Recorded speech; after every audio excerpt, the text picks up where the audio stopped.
Eh, Buenas noches, mi nombre es Kevin Angarita, soy estudiante de biofísica.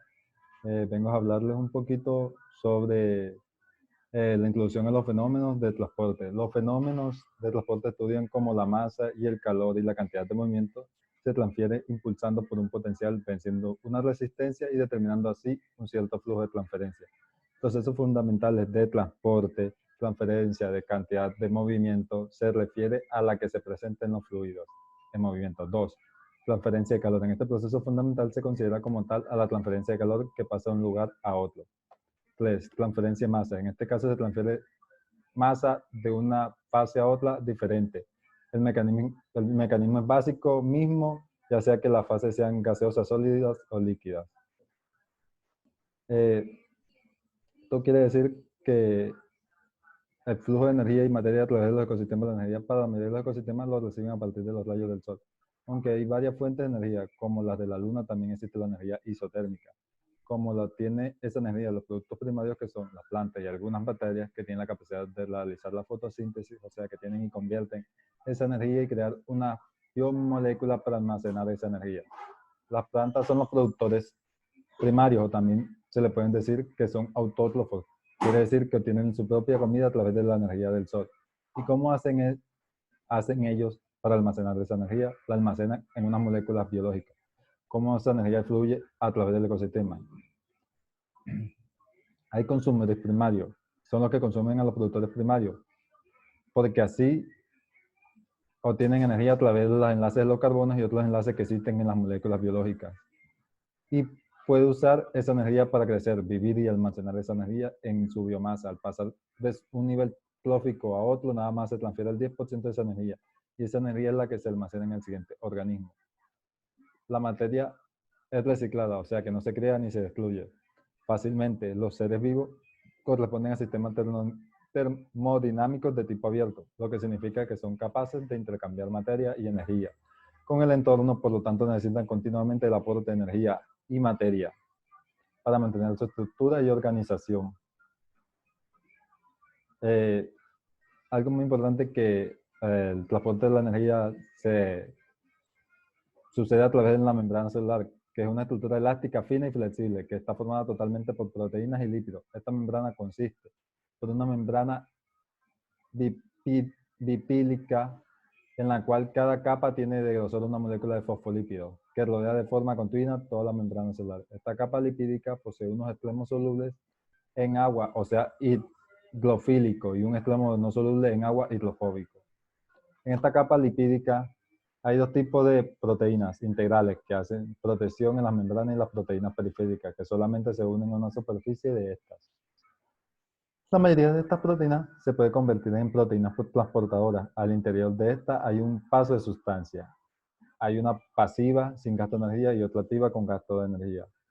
El transporte pasivo, es el paso de sustancia a favor hacia el gradiente de concentración de donde hay, siempre va a ir donde hay menos. Este proceso de transporte se puede dar por difusión simple y difusión facilitada. En la ósmosis, por una diferencia de concentración de agua en la membrana, se produce un movimiento neto.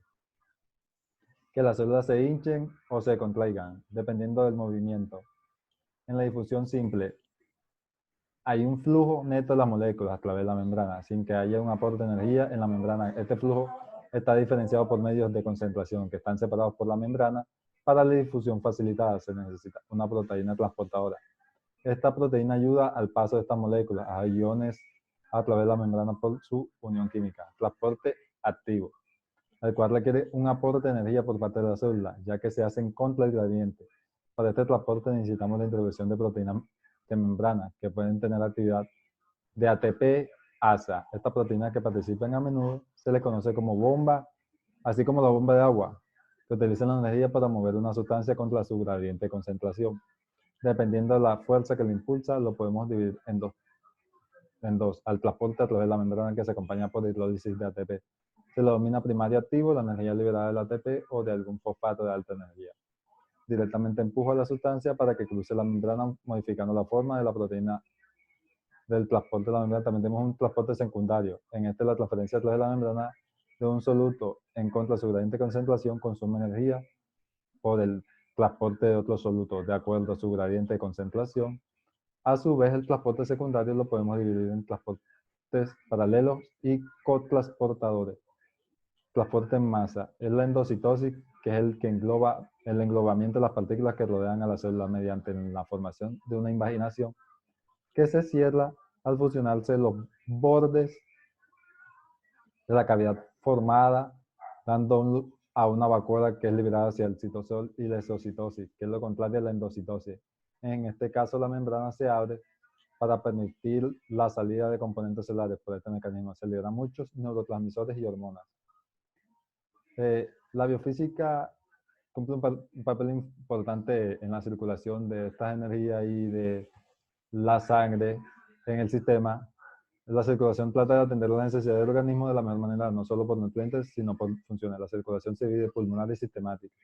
Las arterias transportan la sangre de compresión alta hacia los tejidos con una alta velocidad. Las arteriolas, que son las últimas ramas pequeñas del sistema arterial, actúan controlando los conductos de liberación de sangre a los capilares, y en los capilares se produce el intercambio de líquidos, nutrientes, electrolitos, hormonas. Esto se facilita porque las paredes de los capilares son muy porosas. Las vénulas recogen la sangre de los capilares. Las vénulas se unen gradualmente formando venas de mayor tamaño que llevan la sangre hacia el corazón por sus funciones. La cantidad de sangre que hay en cada porción del sistema circulatorio varía mucho. La hemodinámica es la parte de la biofísica que estudia el flujo de la sangre en el sistema circulatorio. Basándose en los principios físicos de la dinámica de fluido, podemos definir la circulación de la sangre en el sistema arterial como la de un fluido real, no newtoniano, en régimen pulsátil, en las grandes arterias y prácticamente estacionario y laminado en arteriolas y capilares. Este flujo es susceptible de desarrollar turbulencia de forma fisiológica en las bifurcaciones y patológicamente por efectos de estenosis, viscosidad, líquidos ideales y reales. El concepto de líquido ideal se utiliza en el estudio de la hidrodinámica para hacer referencia a un fluido imaginario que no ofrece resistencia al desplazamiento